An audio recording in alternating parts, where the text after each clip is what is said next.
ಅವಳು ಬರ್ತೀಯಲ್ ಕಣ.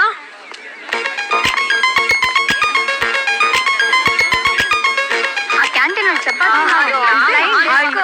ಹಾಯ್, ನನ್ ಫ್ರೆಂಡ್ ಬಂದಿಯಾನೆ. ಯಾವ ಫ್ರೆಂಡು? ಅದೇ ನೀವು ಅವತ್ತು ಹಾಸ್ಪಿಟ್ಲ್ ಅಡ್ಮಿಟ್ ಮಾಡಿದ್ರಲ್ಲ. ಓ, ನಿಮ್ ದೇವ್ರಾ? ಎಲ್ಲಿ? ಅಲ್ಲಿ. ಹಾಯ್, ಈಗ ಹೇಗಿದ್ದೀರಾ? I love you. ವಾಟ್? ನಾನ್ ನಿನ್ ಪ್ರೀತಿಸ್ತಾ ಇದ್ದೀನಿ. ಐ ಮೀನ್ ಅಪ್ಪು ಅವ್ರು ಲವ್ ಮಾಡ್ತಿದ್ದಾರೆ. ನೀನ್ ತಮಾಷೆ ಮಾಡ್ತಿದ್ಯಾ? ನಾನು ಐ ಆಮ್ ಸೀರಿಯಸ್. ನಿನ್ಗೇನ್ ಹುಚ್ಚಿಗೆ ಚಿಡ್ದಿದ್ಯಾ? ನೀನ್ ಅನ್ನ ಇದೇ ಮೊದಲನೇ ಸರಿ ನೋಡ್ತಿರೋದು. ಆಗ್ಲೇ ಅಷ್ಟೇ, ಇಲ್ಲೇನ್ ಬರುತ್ತೋ ಅದ್ ನಾನು ಇಲ್ಲಿಂದ ಡೈರೆಕ್ಟ್ ಆಗಿ ಹೇಳ್ತಾ ಇರ್ತೀನಿ. ಆದ್ರೆ ಇಷ್ಟ ಬೇಗ? ಓಕೆ, 1 ಗಂಟೆ ಬಿಟ್ಟು ಹೇಳ, ಇಲ್ಲ 1-2 ದಿನ ಬಿಟ್ಟು ಹೇಳ.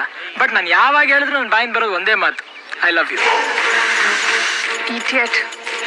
ಅದಕ್ಕೆ ಇರ್ಬೇಕು ಅವತ್ ನೀವ್ ಹೊಡೆದಿದ್ದು. ಸ್ವಲ್ಪ ಮಾನ ಮರ್ಯಾದೆ. ನಿನ್ನ ಉತ್ತರಕ್ಕೋಸ್ಕರ ಕಾಯ್ತಾ ಇರ್ತೀನಿ. Be fast Suchi. ಸುಚಿನಾ? ಯಾರ ಅವಳು? ನಾನು ಅವಳು ಪ್ರೀತಿಯಿಂದ ಇಟ್ಟರೆ ಹೆಸರು. ಮದುವೆ ಆದ್ಮೇಲೆ ಅವಳನ್ನ ಹಾಗೆ ಕರೆಯೋದು ಸುಚಿ.